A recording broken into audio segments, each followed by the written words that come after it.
Hello everyone and welcome to Product is Life, your one-stop shop for anything and everything about product management. In today's video, we are going to talk about product delight, the journey from good to great products. We as product managers put in a lot of effort in our products in terms of doing market research, competitive reviews, or taking user feedback to come up with the best version of our product for our customers. But having said that, it is also true that everybody does these things, and probably that's the reason why majority of the products look very similar to the competition. For example, majority of the apps in the e-commerce industry look similar. So, in such a scenario, the question arises that how can we expect loyalty from our customers? Or how can we expect them to be our brand ambassadors in their local circle of influence? The answer lies in product delight. Product delight sits under the larger umbrella of customer delight. Customer delight can be achieved through various ways: product, sales, marketing, customer service, and even pricing. Product delight specifically are those wow moments in your product where you deliver an experience which is beyond what the customer would have ever imagined.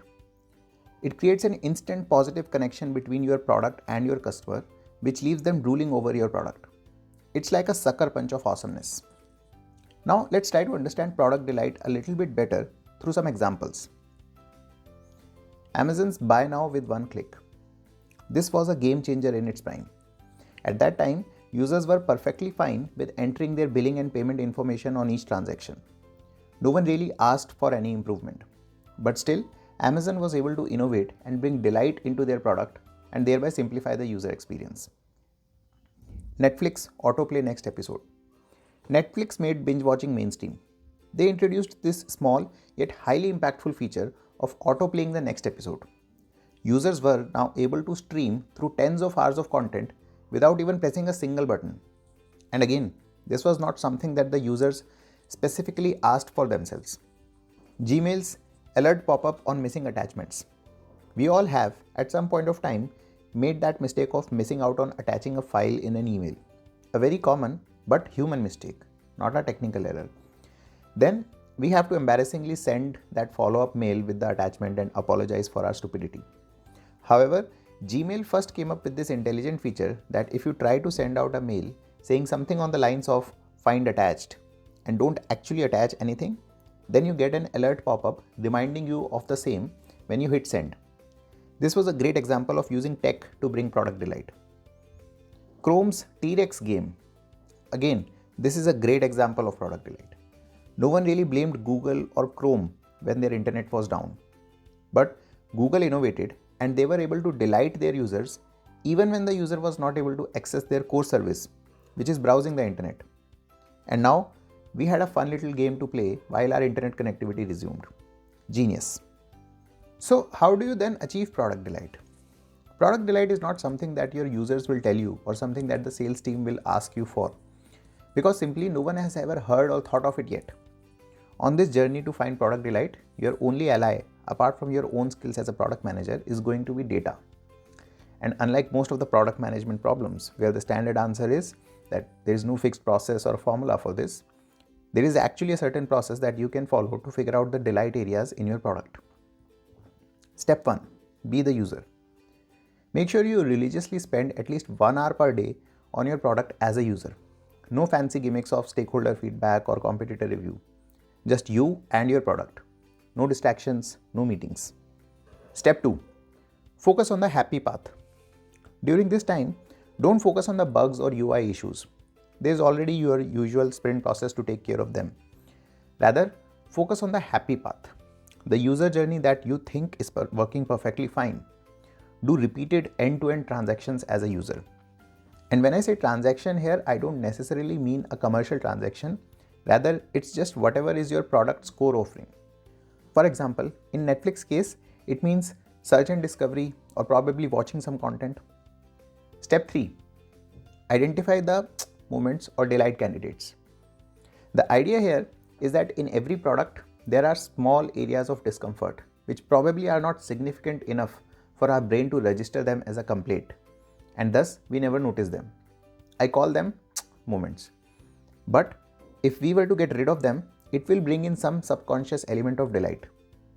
Now, as most of the users probably do at max a couple of back-to-back transactions. They never notice such issues. But if you were to do repeated transactions back-to-back, as we mentioned in step 2, there is a possibility that those small, insignificant areas of discomfort would add up to an annoying or whatever way you express your discomfort. You get the idea, right? These are your delight candidates. Take a note of these moments. Please be aware that these delight candidates are not easy to identify, and it may take you weeks or even months to identify your first delight candidate. There are no shortcuts. Step 4. Use data to verify your hypothesis. Now, you have one or many delight candidates, but you must consider the fact that these candidates were identified on the basis of just one user's feedback. That is you. There is a reason we are still calling them candidates. Use data to prove your hypothesis that these moments did cause slight discomfort to your users in general. Probably some of the metrics you can explore are user churn at that point in the transaction, or the time taken to complete the transaction, or some other relevant metric depending upon the way you have defined transaction. You know your product better. Also, please be honest to yourself while doing this step. We all know that data can be manipulated to accept or reject almost any hypothesis. So don't be biased or in a hurry to reject any of the candidates. Step 5. Identify the product delight. Now that you have data's blessing that these candidates are indeed a customer pain point of certain degree, all you gotta do is figure out a solution, aka product delight. This is probably the easiest step now, and in this step, you can take others' help as well if you want. It's not a solo mission anymore.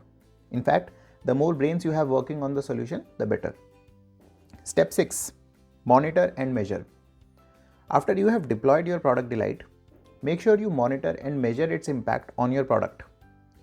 You can measure it through data or through some user feedback, which can be either direct or indirect. This will help you get some confidence and probably some internal stakeholder approval or validation as well, that these changes did create a positive impact on your product. This will also help you to take better decisions in your future product delight exploration.